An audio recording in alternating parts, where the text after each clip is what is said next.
இப்பெல்லாம் அவரை பார்த்தா ஒரு அண்ணன் தம்பிகிட்ட பேசுகிற மாதிரியே இல்லை.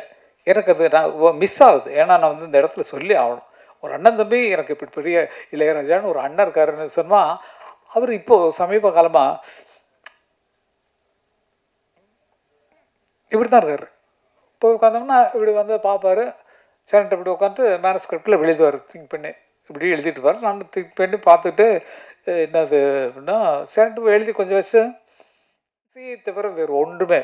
என் நினைவும் கனவும் இசையே, இசை இருந்தால் மரணமேது, நெடுக காட்டு மல்லி வாசம் இப்போ மாறலியே தாரா திரர தாரர தரரா வரும்போது அந்த அண்ணன் டியூன் பண்ணுவாங்க.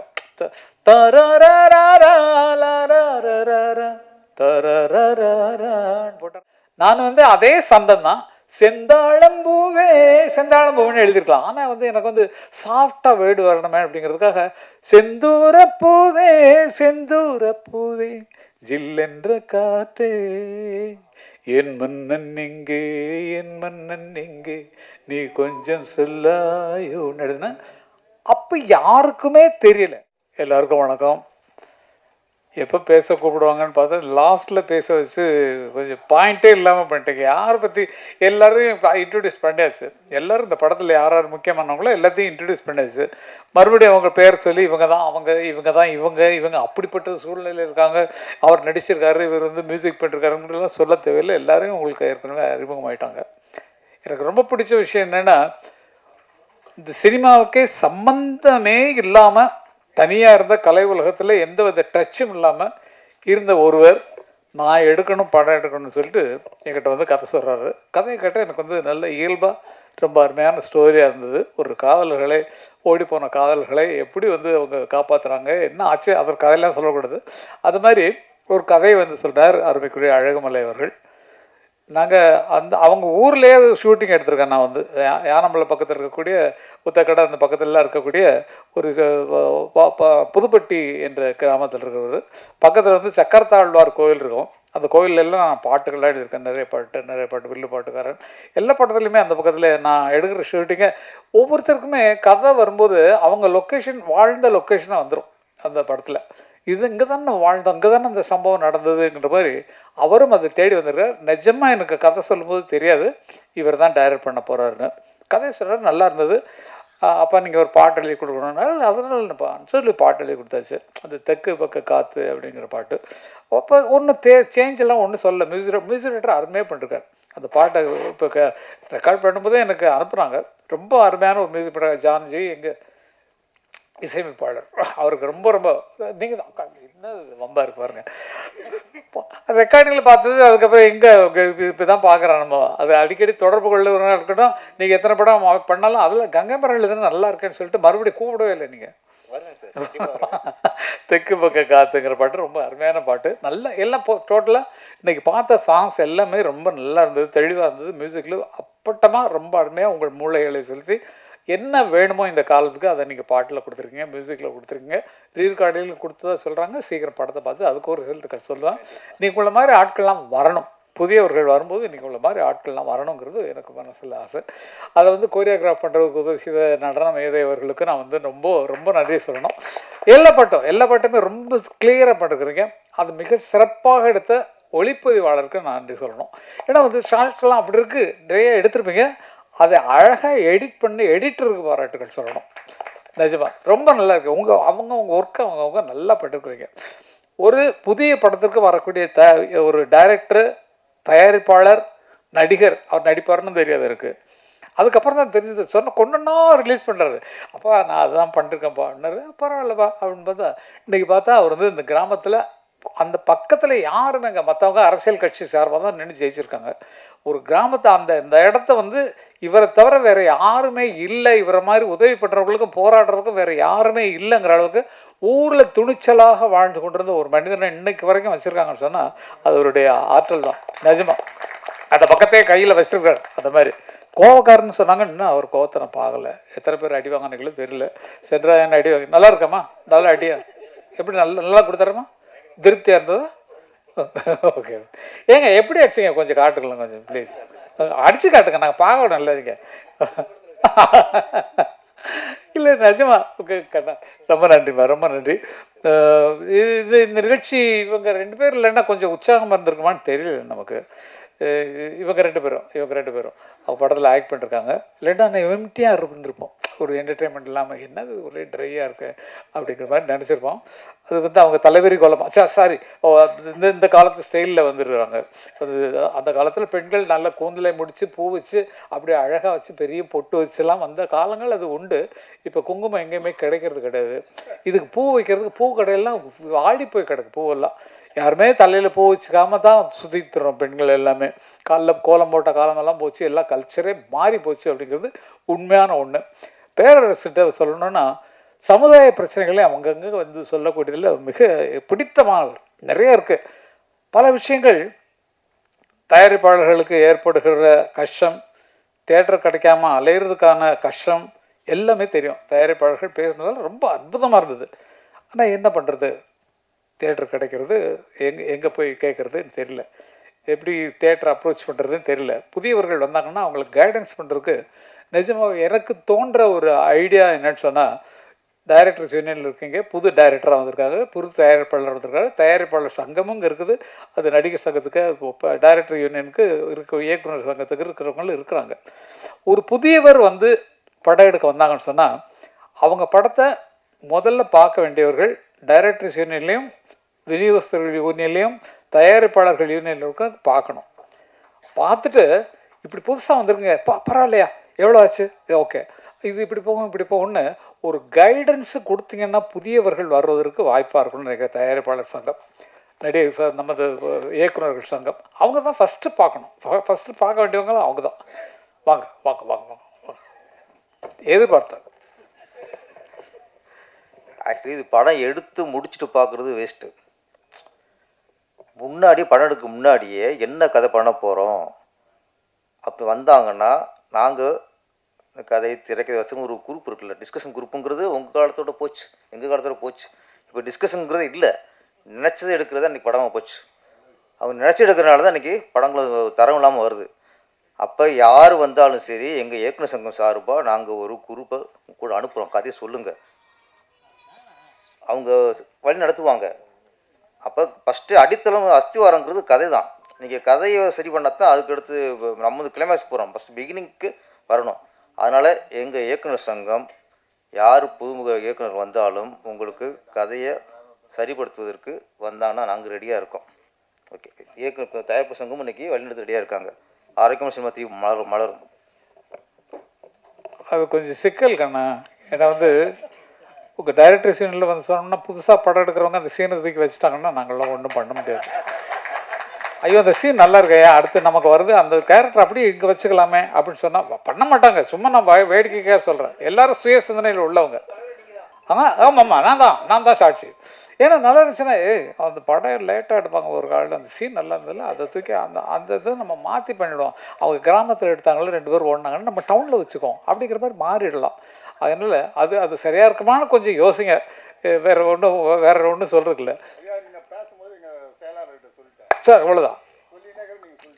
நிஜமாக சொல்கிறேன், இந்த படத்தை ஃபஸ்ட்டு வந்து அழகுமலை அருமைக்குரிய மூத்த பிள்ளை அவங்க வந்து எடுத்துருக்க இந்த புதிய படத்தை நல்லா எடுத்துக்க. டேக்கிங் சைட்லாம் ரொம்ப நல்லா இருக்குது. ஏன்னா எத்தனை பேர் உதவி செஞ்சதில் அது ரொம்ப குளுமையாக அழகாக வந்திருக்குது. புதுமுகங்கள் நடித்திருக்கிறார்கள்ங்கிறத மட்டும்தான் வச்சுருக்காங்களே தவிர மற்றபடி நம்ம எதிர்பார்ப்பு எல்லாமே அந்த படத்தில் இருக்கும். ஏன்னா கதையை கட்டுக்க கதை நல்லா இருக்குது. ஆகவே இந்த மாதிரி வரக்கூடிய புதிய தயாரிப்பாளர்களுக்கு உதவியாக தயாரிப்பாளர் சங்கம் மூலமாகவே இதை விலைக்கு வாங்கக்கூடிய அளவுக்கு ஆட்கள்லாம் இருக்கிறீங்க. நிஜமா நீங்களாம் சேர்ந்தீங்கன்னா இந்த மாதிரி படங்களை குறைஞ்ச விலை தான், அவங்க சிக்கனமாக தான் எடுத்துருக்காங்க. இதை எடுத்து வியாபாரம் பண்ணி அதில் வர லாபத்தை நம்ம தயாரிப்பாளர் சங்கத்துக்கு போட்டு புதிய இயக்குநர்கள் உருவாக்கலாம். அது அவங்களும் சரி இவங்களும் சரி எல்லாம் சேர்ந்து. ஏன்னா இது ஒரு ஐடியாவாக தான் சொல்லணும், ஏதாவது ஒன்று கோர்த்து விடணும் இல்லையா நம்ம. இல்லை ஐடியா வேறு ஒன்றும் தோணல் சார். அதாவது புதுசாக படம் எடுக்கிறவங்க தவிக்கிற தவி பார்த்தா ரொம்ப கஷ்டமாக இருக்குது. டிவிக்கு விற்கிறதுக்கு பாடுபடுறாங்க, ஓடிடிக்கு போகிறதுக்கு கஷ்டப்படுறாங்க, எல்லாமே இருக்குது. அப்புக்குட்டியில் நடித்த படம் போய் நேஷ்னல் அவார்டு வாங்கி அவர் வந்து பெரிய ஆர்டிஸ்ட், சும்மா சாதாரணமாக உட்காந்துருக்காரு. அவர் நேஷ்னல் அவார்டு போய் வாங்கியிருக்காரு. நேஷ்னல் அவார்டு கமிட்டியில் போய் சிபாரிசு பண்ணுறது பேசுறதுங்கிறது எவ்வளோ கஷ்டம்னு நேஷ்னல் அவார்டு கமிட்டியில் இருக்கிற எனக்கு தெரியும். ரொம்ப கஷ்டம். அந்த மாதிரி இடங்கள்ல வந்து மீறி வந்திருக்காங்கன்னு சொன்னால் அவர்களுடைய திறமையினால் வந்திருக்காங்க. அது மாதிரி இது நேஷனல் அவார்டு வரலன்னா கூட பரவாயில்ல, நம்ம தமிழ்நாட்டு அவார்டு நிச்சயமாக கிடைக்கணும். அதேமாரி ஒரு மொழி படம் தான் எடுத்திருக்காங்க, இது தமிழில் மட்டும்தான் எடுத்திருக்காங்க. பல மொழிகள் எடுத்திருந்தால் இங்கே கொஞ்சம் அங்கே கொஞ்சம் போட்டு அவங்களுக்கு செலவு கம்மி தான். அவங்க எடுத்த படமே செலவு கம்மியான படம் தான். அவங்களுக்கு போட்டது முதல்ல வரணும்னா அது இன்னும் விளம்பரத்துக்கு சேர்க்கணும். படத்தை எவ்வளோ விளம்பரம் பண்ண போகிறோம், இப்போ எத்தனை பிஆர்ஓஸ் நம்ம கவனிக்க போகிறோம்ல. அவங்க கவனிக்கலைனாலும் அவங்க வந்து இருக்கிறத எழுதிடுவாங்க. வேண்டியவங்களுக்கு நல்லா தான் எழுதுவீங்க. நம்ம ப்ரெஸ்ஸை சொல்லணும்னா அவ்வளோ தூரம் எல்லாத்துக்கும் ஊக்கப்படுத்துறதுக்கு, புதியவர்களை ஊக்கப்படுத்துறதுக்கு காத்திருக்கிறாங்கிறது. மியூசிக்கை பொறுத்த வரைக்கும் எந்த வித குறையும் சொல்ல முடியாது. ஆர்கஸ்ட்ரேஷன் பிரமாதமாக இருக்குது. யாரோ ஒருத்தர் பேத்தா சாங் ஒருத்தர் பாடினார், அவர் ரொம்ப. அதுக்கப்புறம் நீங்கள் கூப்பிடவே இல்லை, அவரை கூப்பிட்ட பாட்டு வருது. புதுமுகம் யாரோ பாடுக்கா, அந்த சின்ன பையன் ஒரு பையன் பாடுக்கான். ட்ரெஸ்ஸை பற்றி சொல்கிறார் அவர் வந்து. என்னங்க அவங்கவுங்க எப்போ வயசானவொன்னே எப்படிதான் நம்ம வந்து இந்த மாற்றிக்கிறதுங்கிறதுக்காக எல்லாரும் பாடுவாங்க. நான் நினச்சிருந்தா இங்கே பாருங்க, எனக்கு தாடி மட்டும்தான் நினச்சிருக்கு, தலையில் எங்கே நிறைய இருக்கா பார்த்தீங்களா? அப்போ அப்படி வயசில் இருக்கும்போது நான் இப்படி ஹீரோயின்லாம் வரும்போது நான் வந்து ஒரு மாதிரி என்னென்னா தாத்தான்னு சொல்லி கூப்பிட்டாங்கன்னா நான் என்னம்மா பண்ணுறது? ஏம்மா இப்படி பண்ணுறீங்க நீங்கள்? இந்த மாதிரி எல்லாம் திங்க் பண்ணாதீங்க. நல்லா வரட்டும். நீங்களும் சின்ன பிள்ளை தான், என்னை விட ரொம்ப சின்ன பிள்ளைங்க. நிஜமாவே இங்கே இருக்கிறதுலேயே வயசில் மூத்தவன் நான் தான் நினைக்கிறேன். ஆனால் வயசில் இளமையாக தெரிகிறது நான் தான் நினைக்கிறேன். நான் கொஞ்சம் நீங்களா சொல்லுங்கள் சார், நீங்களா சொல்லுங்கள். ஓகே பாருங்க, இதுக்கெல்லாம் இது வேணும். இப்போ வந்து நம்ம வயசானவனா நடிக்க வச்சிருக்காங்க ஒரு படத்தில். இந்த லெனின் பாண்டியன் அப்படிங்கிற சத்யஜோதி ஃபிலிம்ஸ் நாங்கள்லாம் ஆரம்பத்துலேருந்து ஃப்ரெண்ட்ஸ். அவர் சத்யாபமிஸ்ல இருந்துள்ளது எல்லாத்துக்குமே நானும் தியாகராஜனும் நாங்கள் ராம்குமாரும் ரொம்ப திக்கஸ்ட் ஃப்ரெண்ட்ஸு. அவங்க வந்து இந்த நான் நடிக்க போகிற படத்துக்கு வந்து லெனின் பாண்டியன் நடிச்சிட்டு இருக்கிற படம் முடிஞ்சு போச்சு. ரீரெக்கார்டிங் பண்ணிட்டாங்க, அண்ணன் மியூசிக் பண்ணி பாட்டெல்லாம் போட்டிருக்காங்க. அதில் வந்து வயசான கேரக்டராக எனக்கு கொடுத்தாங்க, ரொம்ப வயசான மாதிரி கொடுத்தாங்க. ஆமாம், ரொம்ப ரொம்ப ஓல்டு கெட்டப்பில் நடிக்க வேண்டியிருந்தது. அதனால் தலையும் நிறைய வெள்ளையெல்லாம் அடித்து அந்த வெள்ளை தான் இப்படி இருக்குது. நான் எடுத்தேன்னு சேவ் பண்ணால் கொஞ்சம் நல்லாயிருக்கும். அது மாதிரி இளமையை வந்தோடனே யார் ஜோடின்னு நான் ஏன்னா இது பாரதி ராஜா அண்ணனுக்கு சொன்னப்பட்ட கதை. இந்த கதை என்னோட கேரக்டர், நான் ஆக்ட் பண்ணுற கேரக்டர் வந்து பாரதி ராஜா அண்ணா நடிக்கிறதுக்காக பண்ணுது. அப்போ தான் அவருக்கு உடம்பு சரியில்லாமல் போனதுனால அவரால் நடிக்க முடியலன்னா பாரதி ராஜாவுக்கு அப்புறம் யார் இருக்கா அப்படின்னு திங்க் பண்ண திரையுலகத்துல என்ன தவிர வேற யாருமே இல்லை, அந்த வயசுல வேற யாருமே இல்லை. அதை சொல்றீங்க. அவர் அறிவு என்ன, அவர் ஆற்றல் என்ன, ரொம்ப கஷ்டமா இருக்கு. அவர் இப்போ இருக்கிற மனநிலை பார்த்தா அது ரொம்ப கஷ்டமா இருக்கு. என்ன பண்றது, அது யாராலையும் தடுக்க முடியாது. என்ன நடக்குதோ அந்த நடக்கிறத ஏற்றுக்கொண்டு தான் ஆக வேண்டும் அப்படிங்கிறது. ஆறுதல் சொல்லி மாளாது. அந்த மாதிரி சாதனை பண்ணியவர்கள் என்ன அறிமுகப்படுத்தினா பெரிய. இப்போ அடுத்து வர 77வது வருஷம் தான் வந்து 67ல் வந்து படம் வந்தது, 77ல் படம் வந்தது 16 வயதில். அதில் வந்து நான் வந்து அது 50வது வருஷம். அண்ணன் 76ல் அன்னக்கிள்ளியில் வந்தார். அன்னக்கிள்ளியில் தான் அண்ணனுக்கு இன்னைக்கு 50வது வருஷம் ஓடிக்கு. மே 10ஆம் தேதி அது அந்த படத்தினுடைய 50வது ஆண்டு விழா வருது. 77ல் தான் நானும் பாக்யராஜும் அறிமுகமானோம் திரைப்பட உலகத்துக்கு. அவர் அசிஸ்டன்ட் டைரக்டராக தான் அறிமுகமானார், நான் பாடலாசிரியராக அறிமுகமானேன். ஆனால் 50வது விழா பாக்யராஜ் கொண்டாடிட்டார். அது என்ன கணக்குன்னு தெரியல. இது ஒன்றும் தப்பு இல்லை. ஓகே, அது தெரிஞ்சுக்கிட்டோம் இல்லையா? ஏதோ நல்ல சந்தர்ப்பத்தில் அவர் வந்து யூஸ் பண்ணிட்டார். அதனால் ஆனால் 50 வந்து வயசு ஆகலை அந்த படத்துக்கு வந்து. நாங்கள் அடுத்த வருஷம் தான் 77 கொண்டாட போகிறோம். நான் வயசு இல்லை, படத்துக்கு சொல்கிறேன். படத்தில் அறிமுகமாகி டைட்டிலில் பேர் வச்சது 77 தான் நாங்கள் எங்கள் பேர் வெளியே வந்தது. அப்போ அடுத்த வருஷம் தான் நாங்கள் வர்றது 50. அது பாக்யராஜ் அவர்கள் என்ன காரணத்துக்காக 50 அப்போ நானும் கொண்டாடிருக்கணும் இல்லையா? வேணாம், அது வேண்டாம், நல்லபடியாக அது இருக்கோம். அதுவே பெரிய விஷயம். 50 வருஷம் இருந்திருக்கோம். அதுக்கு முதல்ல ஒரு 5 வருஷம் வந்து நாங்கள் வந்து இசைக்கலைஞர்களாக வாழ்ந்துருக்கோம். ஜி.கே. வெங்கடேஷ் மலையாள படங்கள், தெலுங்கு படங்கள்ல அங்கே ரெக்கார்டிங் நடக்கும்போது கிட்டாரிஸ்டாக இசை கலைஞர்களாக வாழ்ந்தவங்க தான் நாங்கள். அதில் கற்றுக்கிட்டு தான் மேலே மேலே வந்தோம். ஜி.கே. வெங்கடேஷ் அவர்கள் எங்களுக்கு குருநாதர். அவருடைய படங்களுக்கு பண்ணோம். எங்கள் வாத்தியார் வந்து சந்திரலேகாவுக்கு ஜி தன்ராஜ் மாஸ்டர் அவங்க தான் ரீரெக்கார்டிங் பண்ணாங்க. அவங்க வந்து பழைய பாடல்கள்லாம் எடுத்து வெஸ்டர்ன் சாங்காக அப்படி கொண்டு வந்தது ஃபஸ்ட்டு எங்கள் மாஸ்டர் தான், ஜி தன்ராஜ் மாஸ்டர். மல்லிகை பூஜாதி ரோஜா முல்லைப்பூ வேடுமா தொட்டாலும் கைமணக்கும் பூவும் பட்டான ரோஜா பூவும் கதம்பம் வேணுமா தர தர தரரத்தா தத்தா தரதா. இப்படி டிஃப்ரெண்ட்டாக கொடுத்தது சந்திரலேகா ரீரெக்கார்டிங் போய் பாருங்க. சந்திரலேகாவுக்கு ரீரெக்கார்டிங் பண்ணது எங்கள் மாஸ்டர் தான். அப்படி இங்கிலீஷ் படம் பார்த்த மாதிரி இருக்கும் அந்த டைமில். இந்த ஆர்கஸ்ட்ரா வச்சு அதனால தான் அண்ணன் வந்து இங்கே வெஸ்டர்ன் மியூசிக்கை கற்றுக்கிட்டு இன்றைக்கி உலகமெல்லாம் போற்றக்கூடிய ஒரு பயங்கரமாக சிம்பனி எழுதி உலகமெல்லாம் சுற்றிக்கிட்டு இருக்கோம். எல்லா நாடுகள்லேயும் அவர் சிம்பனி நடக்க போகுது. பண்ணியாச்சு, துபாயில் பண்ணியாச்சு, அமெரிக்காவில் பண்ணியாச்சு, லண்டனில் பண்ணியாச்சு. இந்த மாதிரி உலகம் சுற்றக்கூடிய அளவுக்கு சிந்தனைகளை பெருசாக்கிட்டார் அவர். அவருடைய இப்பெல்லாம் அவரை பார்த்தா ஒரு அண்ணன் தம்பிகிட்ட பேசுகிற மாதிரியே இல்லை. எனக்கு அது நான் மிஸ் ஆகுது. ஏன்னா நான் வந்து இந்த இடத்துல சொல்லி ஆகணும். ஒரு அண்ணன் தம்பி எனக்கு இப்படி பெரிய இளையராஜான்னு ஒரு அண்ணன் இருக்காருன்னு சொன்னால், அவர் இப்போது சமீப காலமாக இப்படி தான் இருக்காரு. போய் உட்காந்தோம்னா இப்படி வந்து பார்ப்பார், சேனட்டை இப்படி உட்காந்து மேனஸ்கிரிப்டில் எழுதுவார். திங்க் பண்ணி இப்படி எழுதிட்டு இருப்பார். நான் திங்க் பண்ணி பார்த்துட்டு என்னது அப்படின்னா சேனட்டு எழுதி கொஞ்சம் வச்சு அப்படின்பார். என்னடா இன்னொன்று இல்லை, ரொம்ப நாளாச்சு பார்த்து போகலான்னு வந்தேன்னா அந்த எழுதுகிற பேடெல்லாம் அப்படி கீழே வச்சுட்டு எழுந்து நிற்பார்.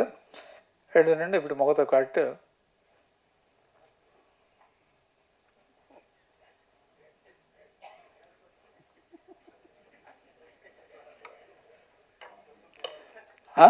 அப்படின்னு பாரு.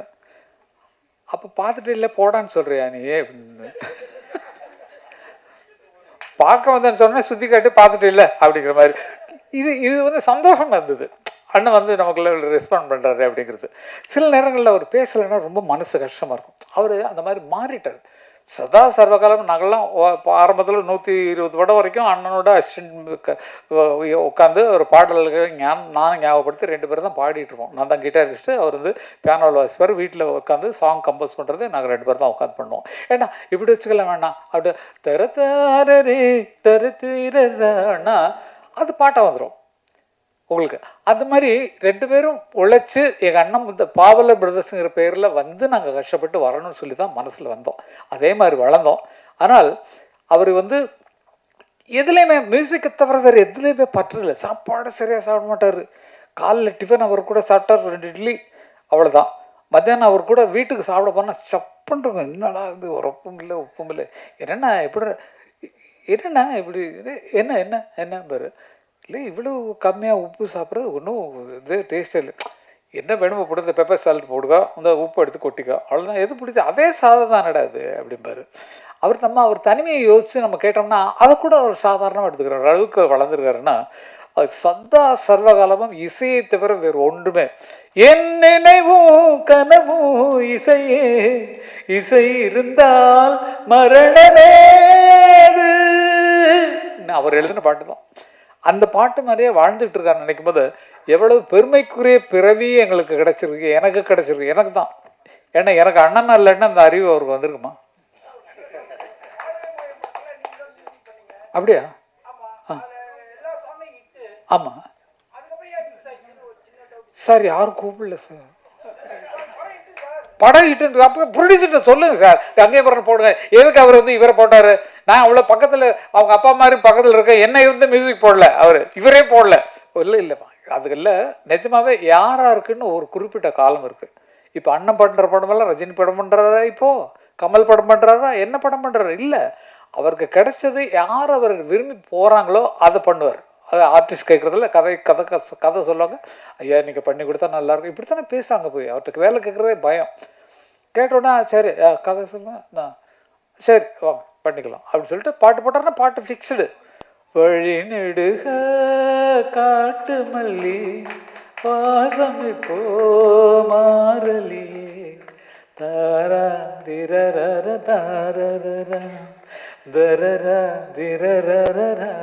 எவ்வளோ மயக்குது பாருங்க. அந்த மாதிரி இப்போவும் மயக்கக்கூடிய இசை அவர் கைவசம் இருக்கு. ஆனால் அவரை போய் அப்ரோச் பண்ணுறதுக்கு தள்ளி நிற்கிறார், வேற ஒன்றும் கிடையாது. எல்லாருக்கும் ஆசை இருக்குது, அவரோட படம் பண்ணணும்னு ஆசை இருக்குது. போனால் என்ன ஆகுமோ அப்படிங்கிற பயம் இருக்குது. ஆனால் அந்த ஞானம்ங்கிறது இன்னைக்கு வரைக்கும் ஒரு டிராப் கூட குறையில, மேலே ஏறிட்டு தான் போகுது. இப்போ 2வது சிம்பனி எழுதிட்டு இருக்காரு. அது கூடிய சீக்கிரம் ரெக்கார்டிங்கு நான் சொல்லியிருக்கேன். நான் இந்த தரம் நான் ரெக்கார்ட் பண்ண சிம்பனி அங்கே வாசிக்கும் போது நான் வருவேன் அப்படின்ற மாதிரி சொல்லி இப்போவே அட்வான்ஸ் புக்கிங் பண்ணிட்டேன். அது மாதிரி அதெல்லாம் பார்க்குறதுலாம் பெரிய கொடுப்பனே. என்ன மாதிரி கொடுத்து வச்ச ஆட்கள் யாருமே கிடையாது. பாரதி ராஜான்னு ஒருத்தர், அவருக்கு நாடகத்துக்கு நான் பாட்டு ஊரில் எழுதுன காரணத்தினால அவர் திரைப்படத்துக்கு வரும்போது அந்த அண்ணன் டியூன் பண்ணுவாங்க.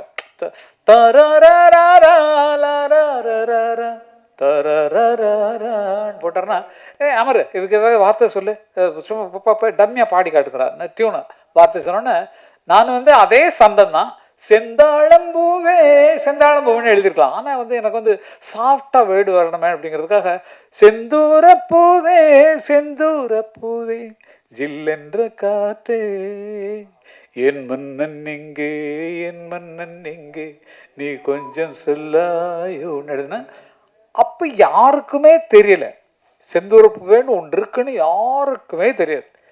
ஜேசுதாஸ் தான் எடா அது எதடா செந்தூரப்பூ எடா உண்டு இது எனக்கு அறியல அப்படின்னாரு. இல்லைங்க எனக்கு வந்த வார்த்தை தரிசா அந்த ஸ்டூடெண்ட் கேட்டோன்னே எனக்கு வந்த வார்த்தை அந்த வார்த்தைன்னா செந்தூரப்பூ அகராதிலே இல்லாத ஒரு பூ. அதை இல்லவே இல்லை, செந்தூரப்பூன்னு ஒரு பூவே கிடையாது. அப்புறம் நான் சொன்னதுக்கப்புறம் தான் அந்த பூ இல்லைன்னு தெரியும். சிவகுமார் என்ன சொல்லுவாங்க, பூவோட பேர் எல்லாம் சொல்லிட்டு வருவாங்க, அதில் செந்தூர் பூ இருக்காது, செந்தூர் பொண்ணு ஒரு பூவே இல்லை. அப்படி நான் இல்லாத பூவை எழுதி அதேவே ஒரு டைட்டிலாக வச்சு படம் கூட எடுத்தாங்க, செந்தூரப்பூன்னு சொல்லிட்டு. எவ்வளோ பெரிய ஞானி பாருங்க, வருங்காலத்தை உடனே சொல்லக்கூடிய ஒரு ஆளாக பிறந்திருக்காங்க பாருங்க. பாருங்க செந்துருக்கம், அது செந்துருக்கம். நான் நினச்சி எழுதுனது அதுதான், கரெக்டாக சொன்னார் ஜி. என்னென்னா செந்துருக்கம்னு வைப்பாங்க. செந்துருக்கம்ன்றது குங்குமத்துக்கு பதிலாக கிராமத்தில் வச்சுக்கிற ஒரு அவங்கள மேக் பண்ண ஒரு செந்தூரை போட்டு செந்தூரை புட்டு வச்சுக்கிட்டாங்கன்னா செந்தூரை போட்டு வச்சுருக்கேன் என்ன சொல்லுவாங்கள்ல அது. அப்போ செந்துருக்க பூன்னா ஒருவேளை குங்கும பூவாக இருக்குமோன்னு எனக்கு ஒரு ஐடியா. செந்துருக்கம் அது குங்குமம் இருக்கிற இடத்துல இருக்குது. அப்போ செந்துருக்கம்ங்கிறது குங்குமத்தை சேர்ந்த ஜாதியாக இருக்கும். அதனால் குங்கும பூவேன்னு எழுத முடியாது, டியூனுக்கு சரியாக இருக்காது. அதனால் அது அப்படி வந்தது தான் அது பாட்டு. ஏதோ நம்ம நினைக்கிற கற்பனை நம்ம அது வர்ற வரைக்கும் எங்கேருந்து வருதுன்னு நமக்கு தெரியாது. திங்க் பண்ணி உட்காடுறோம், பேப்பர் எடுக்கிறோம், அவர் மியூசிக் போடுறாரு, சுதி போடுறாரு, ஏதோ டெம்போ ஒன்று அப்படி தடக்கு டக்கு டக்கு டக்கு டக்கு டக்குனா போடுறாரு, போட்டு ஒரு டியூன் ஆகிடுது. அதுக்கு வார்த்தை எழுதுனா உயிர் வந்துடுது, பாடின ஒன்று இன்னும் தூக்குது, ஆர்கெஸ்ட்ரா போடுறோன்னு இன்னும் பலமாகுது. அப்படி ஒன்றுன்னா அவங்க திங்கிங்கில் வர்றதை தவிர. ஆனால் ஆக்டிங்கிறது ஃபிக்ஸு. டைரக்டர் வந்து இப்படி தான் வேணும், ஏய் எங்கடா போடுறேன் அப்படிதான் பார்த்து சொல்லணும், ஏய் எங்கடா போடுறேன்னு சொல்லக்கூடாது, ஏய் எங்கடா போடுறேன் அப்படின்னு அதுக்குத்தான் சொல்றேன் அப்படின்னு பேசுறாங்களே மேடையிலாம். அது அந்த டைம்ல வால்யூம் கொடுத்து எந்த இடத்துல குறைக்கணுங்கிறத வச்சு தான் அரசியலே ஓடிட்டு இருக்கு. அரசியலே பார்த்தீங்கன்னா எல்லாரும் பேசுறது அந்த மாதிரி தான் இருக்கு. அப்படிப்பட்ட சொன்னா அதுக்காகத்தான் சொல்றேன் நினைச்சு பாருன்னு சொல்லி பேசுறதுதான். இந்த மாடுலேஷன்லாம் சினிமா இருந்து கிடைச்சது தான் அரசியல்வாதிகளுக்கு. அரசியல்வாதிகளுக்கு இல்லைன்னா பாவம் வராது. பல பேர் நீங்களே யாரை பற்றி சொல்கிறேன்னு சொல்ல வேண்டாம். இது வந்து ஏன்னா எல்லாரும் அப்படித்தான் இருக்கணும். நாங்கள் என்ன செய்யலை நாட்டுக்கு எங்களை மாதிரி அப்படிங்கிற மாதிரிலாம் வரத்தான் செய்யும். அப்போ சினிமா கலைன்னு நடிப்புங்கிறது எல்லா இடத்துலையும் பரவிடுச்சு. அரசியல்லையும் சரி, எல்லா வீட்லேயும் சரி, எல்லா இடங்கள்லையும் இந்த சினிமா பாணியில் வரக்கூடிய டைலாக்ஸு, பாவங்கள் எல்லாமே பழகி போச்சு. அதை சரியாக எடுத்துக்கொண்டது கொடுத்தது தம்பி அழகுமலை அவருடைய பிள்ளைக்கு தான் சொல்லணும். ஏன்னா கிராமத்தில் இருக்க அந்த கதையை கொண்டு வந்தார். கதையை கேட்கும்போது நல்லா இருந்தது. அவர் இன்னும் பார்த்தா நடிச்சிருக்கிறாரு, அதையும் பார்த்தேன். ஆனால் கொஞ்சம் மேக்கப் குறைச்சிருக்கலாம், நீங்கள் கொஞ்சம் மேக்கப் குறைச்சிருக்கலாம். ஏன்னா இயல்பாக இப்போ நான் நடித்த படத்தில் வந்து எனக்கு சுத்தமாக மேக்கப் இல்லை. நான் பிளாக்காக இருக்கிறதுக்கு அந்த வெயிலில் அலைஞ்சு ஃபேஸ் இன்னும் கருப்பாக போச்சு. நான் வந்து இந்த ரோஜார் சொன்னேன், ஏமா கொஞ்சம் மேக்கப் எனக்கு மேட்ச் ஆகாமா, ஏன் நீங்கள் வந்து அழகாக இருக்கிற பொண்ணு தானே, உங்கள் கதைப்படியே வந்து அழகாக இருக்கிற பொண்ணை பார்த்து தானே சந்தையில் இருக்கிற பொண்ணு நீங்கள் வந்து கல்யாணம் பண்ணுறீங்க, நான் கொஞ்சம் அப்படி இப்படி இருந்தாலும் உங்களுக்கு தப்பு கிடையாது, சும்மா இருக்கேன் அப்படின்னு. சும்மா இருக்கிற நேரத்தில் ரோஜாவோட அரட்டை அடிக்கிறதுக்கு சூப்பராக இருக்கும். பழசெல்லாம் ஞாபகம் ஓடுது. அந்த நாள் ஞாபகம் நெச்சிலே வந்து சும்மா இருக்கேன் அப்படின்னும். ஏம்மா இப்போ தாம்மா உன்னை பார்க்க முடியுது, பேச முடியுதுன்னு சொல்லிட்டு கிண்டல் பண்ணி அந்த ஷூட்டிங்கவே ஜாலியாகிறது வேலையாக இருக்கும். பொழுது போகிறதே தெரியாது. அவங்க டைரக்டர் பாவம், அவங்க அடுத்த ஷாட்டுக்கு திங்க் பண்ணிட்டுருப்பாங்க. ஆர்டிஸ்ட் அப்படி தான் இருப்பாங்க. இப்படி நீங்கள் இருந்த மாதிரி தான், நீங்கள் எப்படி இருந்தீங்களோ அது மாதிரி தான் அவங்க இருப்பாங்க. நீங்கள் ஷார்ட்டை முடித்தோன்னா உங்களுக்கு வேலை முடிச்சிடும், நீங்கள் ஜாலியாக மற்றவங்களோட பேசிகிட்டு இருப்பீங்க. ஆனால் அவங்களுக்கு அடுத்த ஷார்ட்டு மேலே ஞாபகம் இருக்கும், அடுத்த டைலாக் மேலே ஞாபகம் இருக்கும், அடுத்த கதைக்கு லிங்க் எப்படி கொண்டு போகிறது, இந்த சீன்லேருந்து கட் பண்ணி எந்த சீனுக்கு போகிறோங்கிற ஐடியாவிலேயே அவங்க ஃபுல் பிக்சரை எடுத்துகிட்டு இருப்பாங்க. ஆக தொழில்முறையாக எடுத்துக்கொண்டு டைரக்டராக புதிதாக மலர்ந்திருக்கக்கூடிய அழகுமலை அவர்களுக்கு அந்த பக்கத்தில் நாங்கள் எடுக்காத இடமே இல்லை. அழகர் மலை, இது அழகுமலை, அது அழகர் மலை. அழகர் மலையில் நாங்கள் கால் படாத இடமே கிடையாது. நிறைய சீன்ஸ் அங்கேயே எடுத்துருப்போம். இந்த மான் சொந்த மானில் வந்து அந்த படியில் இறங்கி வருவாங்களே, அதெல்லாம் அழகர் மலையில் இருந்து மேலே இடங்கள் எங்கே அதைத்தான் சொல்ல வந்தேன்னு. ஒவ்வொருத்தர் வாழ்ந்த இடத்துல வர்ற கதை வரும்போது அவங்க ஊர் தான் ஞாபகம் வரும், அவங்க தெருவு தான் ஞாபகம் வரும், அங்கே நடந்த சம்பவங்கள் தான் ஞாபகம் வருங்கிறத இந்த படத்தின் மூலமாக நிரூபிச்சிருக்காங்க. என்னுடைய வேண்டுகோள் என்னென்னா, இந்த மாதிரி புதிய கலைஞர்கள், புதிய தயாரிப்பாளர்கள், புதிய இயக்குநர்கள் ஒன்றாக வரும்போது அவர்களுக்கு ஆதரவு கொடுப்பதற்காக நமது சங்கங்கள் நிச்சயமாக முன்வர வேண்டும். முதல் ஒரு விண்ணப்பமாக இந்த படத்தை தயாரிப்பாளர்கள் சங்கம் பார்க்கணும். பார்த்துட்டு அவங்களுக்கு தியேட்டர் வாங்கி கொடுங்க. எங்கே வாங்கணுங்கிறது உங்களுக்கு தெரியும். ஏன்னா நீங்கள் பார்க்கணும். நீங்கள் பார்த்துட்டு அவங்களுக்கு என்ன ஹெல்ப் பண்ண முடியுங்கிறத பார்க்கணும். அதே மாதிரி டைரக்டர்ஸ் இல்லை முதல்ல கதை கேட்காதீங்க ப்ளீஸ். ஏன்னா என்ன மாதிரி ஆட்கள் கேட்டோம்னா அது தூக்கி நல்ல சீன்லாம் முன்னாலே ரிலீஸ் ஆகிற படத்தில் வச்சுருவோம். அதனால் அதை மட்டும் கொஞ்சம் அப்படி விலைக்கு வச்சுட்டு மற்றபடி முழு படத்தையும் நீங்கள் பார்த்த தயாரிப்பாளர்கள் ஒரு புதிய ரூலாக கூட நீங்கள் சேர்க்கலாம். அடுத்த மீட்டிங்கில் சொல்லி இந்த மாதிரி பல பேர் வர்றாங்க, நல்ல திறமைசாலிகள் வெளியே கொண்டு வர முடியல, அதனால் நம்ம ஹெல்ப் பண்ணலாம்னு சொல்லிட்டு டிஸ்ட்ரிபியூட்டர் நீங்கள் பிடிக்கணும். தியேட்டரை யார்கிட்ட போய் கேட்கணுமோ அது அவங்களுக்கு விடாமல் நீங்களே அந்த தியேட்டர்லாம் யார் வச்சுருக்காங்களோ யார் கான்ட்ராக்டில் இருக்கோ அவங்கள்ட்ட சொல்லி ஐயா ப்ளீஸ் உங்களுக்கு ஒரு 10 தியேட்டர் இங்கே கொடுங்க ஐயா அப்படிங்கிற மாதிரி கேட்டு அவங்களுக்கு வாங்கி கொடுத்தீங்கன்னா தயாரிப்பாளர்களாக புதிதாக வருபவர்களுக்கும் உதவியாக இருக்கும், புதிய இயக்குநர்களாக வருபவர்களுக்கும் அது உதவிகரமாக இருக்கும். இதில் இப்போ ஒரு பெரிய லாபம் நீங்கள் சம்பாதிக்கலாம் சார். ஏன்னா இந்த ஹீரோயின்ஸ்லாம் நீங்கள் இன்ட்ரடியூஸ் பண்ணிக்க அடுத்த படத்தில் பயங்கரமாக சம்பளம் வாங்குவாங்க புதுமுகங்கள். அதனால் நீங்கள் அவங்களுக்கு பேமெண்ட் கொடுக்காம நடிக்க வைக்கணும். ஏன்னா நீங்கள் உங்களுக்கு இது அடையாளம் தானம்மா. இதுக்கப்புறம் நெக்ஸ்ட் இதுக்கு எவ்வளோ வாங்கினா உங்கள் அம்மா எவ்வளோ அக்கறையாக இருந்தாங்க உங்கள் மேலே, நான் பார்த்துட்டேன் சைடில். நீங்கள் அங்கே பேசிட்டுங்க அப்படின்றாங்க. அப்படி இது அம்மாக்கள் அவங்களை காவல் காத்து அப்படி கொண்டு வர்றாங்க ஜம்முன்னு. நிஜமாவே எனக்கு அது சந்தோஷமா இருந்தது. புள்ள மேலே எவ்வளோ அக்கறை அப்படிங்கிறது அப்படிதான் இருக்கணும். நீங்கள் உங்கள் வயசுக்கு தகுந்த மாதிரி தான் இருப்பீங்க. அவங்க ஷூட்டிங் வர வேண்டாம்னு சொல்லுவாங்க. ஏன்னா நீ ஜாலியாக சந்தோஷமாக இருக்கலாம். வரணுமா அம்மா வரணும். அவ்வளோ மோசமாக இருக்காங்களா மற்றவங்களாம்? அவ்வளோ நம்பிக்கை இல்லையா? ஓகே ஓகே ஓகேப்பா. இல்லை சும்மா ஜாதிக்கு ஏதாவது இவங்களுக்கு விஷயம் வேணுமென்று இருக்காது நான் சொல்கிறேன், வேற ஒன்றும் கிடையாது.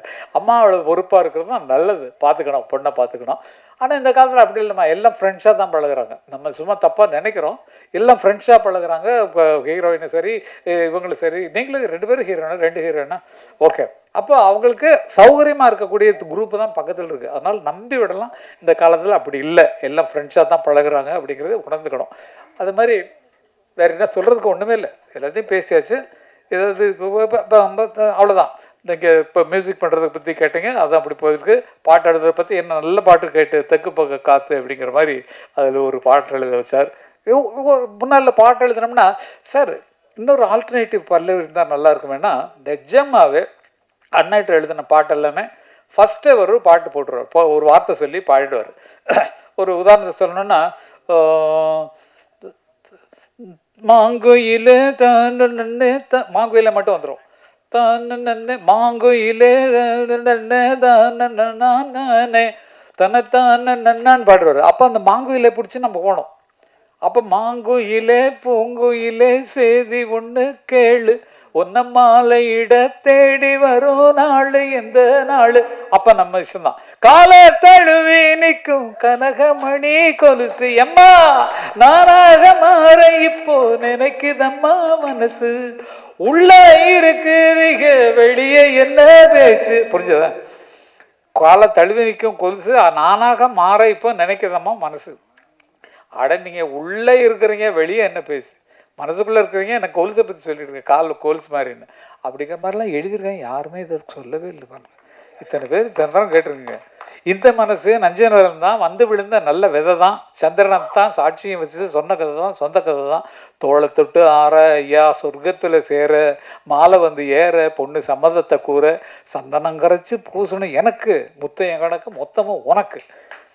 இப்போ பாடும்போது தெரியுதில்ல அவங்களுக்கு, ஏன் இந்த வார்த்தையை ரசிக்க மாட்டேங்கிறீங்க? எதுக்கு யூடியூப்ல இளையராஜா இசையமைத்த பாடல்கள் போட்டுக்க? எதுக்கு கங்கபெருமாள் எழுதின பாட்டு போடுறதில்ல? எங்க யூடியூப் பாட்டுகள் தேடி பிடிச்சி போடுங்க சார். நீங்க யார் எழுதுறாங்கன்ட்டு போடுங்க. எங்களுக்கு 2 பேரால தான் உருவாக்கப்பட்டது. நல்லது யோசிங்க. இளையராஜா டியூன் கொடுக்க நாங்கள்லாம் பாட்டு எழுத. சிந்திய வெண்மணி சிப்பியில் முத்தாச்சு என் கண்ணம்மா, செந்நிற மேனியில் என் மனம் பித்தாச்சு, சேலாடும் கண்ணில் பாலூரும் நேரம், செவ்வானம் எங்கும் பொன் தூவும் கோலம், சிந்திய வெண்மணி சிப்பியில் முத்தாச்சு எழுதுறோம். அப்ப இவ்வளவு ஆழமான பாட்டை கவனிக்கிறதில்ல. நீங்க வெறும் டியூனை கேட்டு விட்டுருங்க. உள்ள பாருங்க என்ன கஷ்டப்பட்டு எழுதியிருப்போங்கிறது. எந்த பாட்டுமே பார்க்கும்போது தான் கேட்கும்போது தான் தெரியுது. இப்போ தான் கேட்குறேன் அதிகமான பாட்டு. என்னோட பாட்டு கேட்கும்போது தான் பரவாயில்லையே, நம்ம நல்லா. நான் இலக்கணம் இலக்கியம் படிக்காதவன். இலக்கணம் இப்போ ஒரு 8வது வயசு 8வது வகுப்பு தாண்டலை. இளையராஜாவும் 8th ஸ்டாண்டர்டு, பாரதிராஜாவும் 8th ஸ்டாண்டர்டு, நானே 8th ஸ்டாண்டர்டு. அதுக்கு மேலே படிப்பு ஏறல, படிப்பு பிடிக்கல.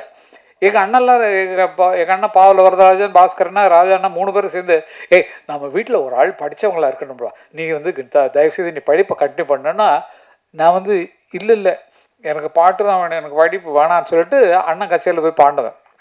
எங்கள் அண்ணன் வந்து கிரியேட் பண்ணவர். எங்கள் அண்ணன் பாவல வரதராஜன் இல்லைன்னா நாங்கள்லாம் ஒன்று சத்தியமாக வந்திருக்க முடியாது.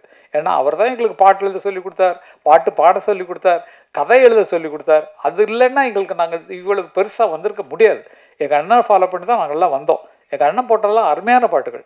அப்போ வந்து பால் இருக்கும் பழம் இருக்கும் பசி, பால் இருக்கும் பழம் இருக்கும் பசி இருக்காது, பஞ்சனையில் காற்று வரும் தூக்கம் வராது அப்படின்னு இருக்கோம். எங்கள் அண்ணன் என்ன பண்ணுவாங்க, 7 ஜனங்கள் உட்காந்து கேட்டிருப்பாங்க கம்யூனிஸ்ட் கட்சி கச்சேரியில். அதில் அந்த டியூனில் எழுதுவாங்க, நான் அதை பாடுவேன். அப்போ வாய்ஸ் சின்ன குழந்தையா இருக்கனால ஒரு பெண் குரல் மாதிரி இருக்கும். ஏர் பிடிக்கும் உழவனுக்கு நிலம் இருக்காது, எந்திரமாய் உழைத்திடுவான் பலன் இருக்காது, கட்டிடங்கள் உயர்த்திடுவான் கலையழகோடு, ராவில் கண்ணுறங்க தனது சொந்த வீடு இருக்காது, தறி பிடித்தே உடை குவிப்பான் சாயம் விடாது, நொந்த தனதுடலை மறைக்க நல்ல துணை இருக்காது, ஓஹோ ஏர் பிடிக்கும் உழவனுக்கு நிலம் இருக்காது, எந்திரமாய் உழைத்திடுவான் பலன் இருக்காது. மாற்று கருதுல கொண்டு வந்து எங்கள் அண்ணன் தான். இது ஏழை மக்கள் பார்த்துட்டு கண்ணீர் வெடிப்பாங்க. அவங்க நிலைமை ஆமையா நம்ம இப்படி இருக்கோம் அப்படின்னு சொல்லி சிந்தனையை கொண்டு வந்தவர் எங்கள் அண்ணன் பட்டுக்கோட்டை கல்யாணஸ்தரம் தான். தஞ்சாவூர் சைடில் பட்டுக்கோட்டை கல்யாணஸ்தரம், மதுரை சைடு அந்த சைடுலாம் எங்கள் அண்ணனுடைய ஆட்சி தான். கேரளா எலெக்ஷனில் ஜெயிக்க வச்சுதான் எங்கள் அண்ணன் தான். பாவலர் பாடி தான். சிக்கிக்கிட்டு முழிக்குதம்மா வெக்கங்கட்ட காளை 2, முட்டி உடஞ்ச காளையன் கண்டம்மா, இது மூக்கு கயிறு அந்த காளையன் பொன்னம்மா, 10 ஆண்டு காலமாக அத்துக்கிட்டு மேஞ்ச காளை, வித்தாரம் பேசிக்கிட்டு என் கண்ணம்மா, இப்ப வீடு வீடா சுத்தி வருகுது பொன்னம்மா. காங்கிரஸ் கட்சிக்கு மாடுதான், காளை மாடு தான் வந்து அடையாள இது தேர்தல் சின்னம். அதனால சிக்கிக்கிட்டு முடிக்குதுமா வெக்கங்கட்ட காளை 2ன்னு எழுதி புரட்சியை ஏற்படுத்தினவர். அழற பாட்டு போட்டாங்கன்னா ஐயோ, அந்த மாதிரி அழுது ஜனங்கள் அழுது நாங்கள் பார்த்துருக்கோம். அது மாதிரி எல்லா உணர்வுகளையும் கொண்டு வரக்கூடிய எங்கள் இசை தகப்பன் எங்கள் அண்ணன் மட்டும் பாவலர் இல்லைன்னா எங்களுக்கு இந்த வாழ்க்கை இல்லை. நோ இசை உலகம், நோ பாட்டு எழுதுறது, நோ பாடுறது. அப்போ எங்களுக்கு குருவா ஒவ்வொருத்தருமே அப்படிதான். உங்கள் பிள்ளைகள்லாம் அப்படி தான் வரப்போகிறாங்கன்னு நினைக்கிறேன். எல்லாருடைய பிள்ளைகளும் நான் அப்பா மாதிரி வரணும் அப்படிங்கிற எண்ணம் அவங்களுக்கு வருது. உங்கள் பிள்ளை சரி, உங்கள் பிள்ளை சரி, எல்லாருமே போடுவாங்க. உங்களுக்கு குழந்தை பெறும்போது அவங்க நடிக்கிறனால நடிக்கிறதெல்லாம் கூடாதுன்னு சொல்லக்கூடாது. நீங்கள் நடிகையாக வந்துட்டீங்க, அதனால உங்கள் குழந்தைகளே கலையில் வாழுங்க. நிஜமாகவே ரொம்ப சந்தோஷமான ஒரு வாழ்த்துக்காக வந்திருப்பது எனக்கு ரொம்ப மிக்க மகிழ்ச்சி. எனது மூத்த பிள்ளையான அருமைக்குரிய அழகுமணி அவர்கள் மிகச் சிறப்பாக அவர் என்ன நம்பி கதை சொன்னார், என்னை நம்பி இந்த இதில் இறங்கினார். ஆனால் எனக்கு தெரியாத பல சர்ப்ரைஸை கொடுத்துருக்காரு. நடிச்சிருக்காரு, கதை எழுதியிருக்காரு, பாட்டு எழுதியிருக்காரு, நடிச்சிருக்காரு, எத்தனையும் பண்ணிருக்காரு, டைரக்டும் பண்ணிருக்காரு. அதனால் அந்த அசோசியேட் டைரக்டருக்கும் என்னுடைய பாராட்டுகள். மிக்க துணையாக இருந்து அவங்க வந்து அந்த படத்துக்கு மிக்க உதவியாக இருந்திருக்கிறார்கள். ஆகவே அவர்களுக்கும் கொஞ்சம் காட்டுங்களேன் உங்கள் முகத்தை எங்கே இருக்கீங்க, எதுக்கு மேடையில் இருக்க வேண்டியவர், எதுக்கு நீங்கள் கீழே இறங்குறீங்க? ஓகே. அதனால் அத்தனை பேருக்கும் அவருக்கு உதவியாக எனக்குன்னா ஆகையினால் உங்களுக்கெல்லாம் பாராட்டு. ஏன்னா வந்து இத்தனை பேர் ஒரு கட்டடம் கட்டுறதுக்கு முதலாளியாக இருந்தால் போகிறோம், மற்ற அக்காவெல்லாம் கூலி ஆட்கள் வச்சு பண்ணிடுவாங்க. ஆனால் அத்தனையிலையும் இருந்து அழகுமலை அவர்கள் சாதித்திருக்கிறான்னு சொல்லும்போது இன்னும் அருமையான படங்களை எடுக்க வேண்டும். உங்களுக்கு மனசுல எந்த ஆர்டிஸ்ட் இருக்கோ அவைகள்லாம் போட்டு வியாபாரத்துக்காக கொஞ்சம் அப்படியும் கொஞ்சம் நீங்கள் மாறணும்னு சொல்லி, ஏன்னா புதுமுகங்களுக்கு அதிகமான விலை வர்றது கொஞ்சம் இந்த காலத்தில் கொஞ்சம் கஷ்டமாக இருக்குது. அவங்க என்ன விலை கேட்டாலும் கொடுத்துருவாங்கப்பா அப்படிங்கிற மாதிரி வந்துடும். ஆகவே அதெல்லாம் சொல்லி இவங்க பாப்புலர் ஹீரோயின் ஆகிட்டாங்க, இவங்கெல்லாம் சேர்த்துங்க பாவம், நான் சிபாரிசு பண்ணுறேன். ஓகே. அது மாதிரி புதியவர்கள் வருவதை வரவேற்று வாங்க வாங்க வாங்க, நிறைய பேருக்கு வேலை கொடுங்க அப்படின்னு சொல்லி கேட்டுட்டு இந்த நிகழ்ச்சியில் பங்கு பெற்றது எனக்கு மிக மிக மகிழ்ச்சி. ஏன்னா எங்கள் மூத்த பிள்ளையான அழகுமலை அவர்கள் நடத்திய எல்லா விஷயங்களுக்கும் என் மனமார்ந்த பாராட்டுகளை தெரிவிக்கிறேன். வெற்றி விழாவில் உங்களை வந்து மதுரையில் சந்தித்து இன்னும் பாராட்டணும்னு எனக்கு ஆசை.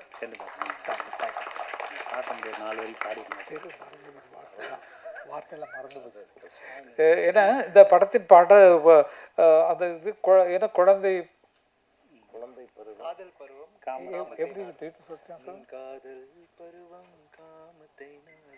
எனக்கு ரொம்ப பேச கொடுத்தாரு இந்த காதல் பருவம் காமத்தை நாடும் காமப்பருவம் குழந்தையை நாடும் குழந்தை பருவம் வாலிபத்தை நாடும் குழந்தை பருவம் வாலிபத்தை நாடும்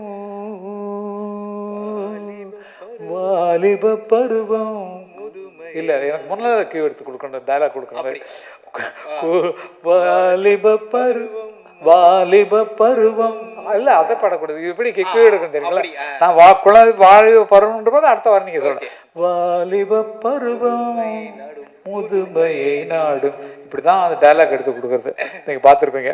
அது மாதிரி மிகச்சிறப்பாக இசையமைத்ததற்கும் மிகச்சிறப்பாக பாடல் எழுதி படத்தை இயக்கியதற்கும் எனக்கும் ஒரு சான்ஸ் கொடுத்து பாட்டு எழுதி கொடுக்க தெற்கு பக்கு காத்து இன்னும் ஒரு பாட்டு கொடுத்ததற்கும் நான் நன்றியை தெரிவித்துக் கொள்கிறேன். இந்த மாதிரி புதியவர்கள் வர வேண்டும், சினிமா உலகை வாழ வைக்க வேண்டும் என்று தம்பிகள் சார்பாக அப்புக்குட்டி சார்பாக சென்றாயன் ஐயோ நீங்க இந்த இதில் கூரை பிச்சுட்டு போனீங்களே கூரையில் ஏறி போய் கேட்க விழு கரண்ட் வயர்லாம் தொட்டு அது நடிப்பா இல்லை வந்து ரியலாகவே பண்ணிங்களா? அதான் நடிப்புதுன்னா நாங்கள் கேட்குறோம் எப்போ போய் அப்போ தான் ரேட்டிங் ஏறும் அப்படிங்கிற மாதிரி பண்ணிருக்காங்கன்னு நினைக்கிறேன் நான். அது தெரியல எனக்கு உண்மையிலே தெரியல. செட்டப்பு உள்ளே இருக்கிறது இந்த மாதிரி இருக்குது எனக்கு தெரியும். இப்படி போனேன்னா உனக்கு பயங்கர பேர் வரியான்னு அதே ஒரு ப்ளஸ் பாயிண்ட் ஆகி போச்சு. ஆகவே எல்லா கஷ்டமும் பட்டு தான் நம்ம மேலே வரோம். எவ்வளோ கஷ்டப்பட்டிருக்கோம். அந்த கஷ்டத்தில் இந்த கஷ்டமாக வந்து உயர்ந்து நிற்கிறோன்னா இன்னைக்கு செம்ராயன்னு தெரியும், எனக்கு அப்புக்குட்டி தெரியும்னு சொன்னால் அவங்க பட்ட கஷ்டங்கள் தான் நாங்கள் பட்ட கஷ்டங்கள் மாதிரி அத்தனை பேரும் கஷ்டப்பட்டு தான் வந்திருக்கிறோம். அந்த கஷ்டத்துக்கு மிகுந்த பலனை கொடுக்க வேண்டியது தயாரிப்பாளர்கள் யூனியன், அங்கே இயக்குநர்கள் சங்கம், அவங்க தான் புதியவர்களை காப்பாற்ற வேண்டும் என்று கேட்டுக்கொண்டு எல்லாருக்கும் பாரதி கண்ணன் அவர்களுக்கும் நான் வந்து ரொம்ப நன்றியை சொல்ல கடன்பட்டுருக்கிறேன். அவர் முதல்ல கரகாட்டக்காரன் வாங்கி வந்தது நம்மளாம் அது கொடுத்து வச்சுட்டோம். அது வந்து வெற்றி அமைஞ்சதுக்கு எல்லாம் நல்லதே நடக்கும், நல்லவர்களுக்கு நல்லதே வரும். தெம்பாக இருப்போம், திடமாக இருப்போம், உறுதியாக இருப்போம், உணர்ச்சி பூர்வமாக இருப்போம். வாழ்வோம் வாழ்வோம் வாழ்வோம், அனைவரும் வளமுடன். எனக்கு பக்கத்துணையாக வந்த ரவிகாந்த் அவர்களுக்கு நான் நன்றியை சொல்ல கடமைப்பட்டிருக்கிறேன். அவர் எனக்கு மிக நெருங்கிய ஒரு பிள்ளை. அவர் வந்து எங்கே போனாலும் என்னை விட மாட்டார், தனியாக விட மாட்டார். எனக்கு கொஞ்சம் வயசு இப்போ 47 ஆகுது.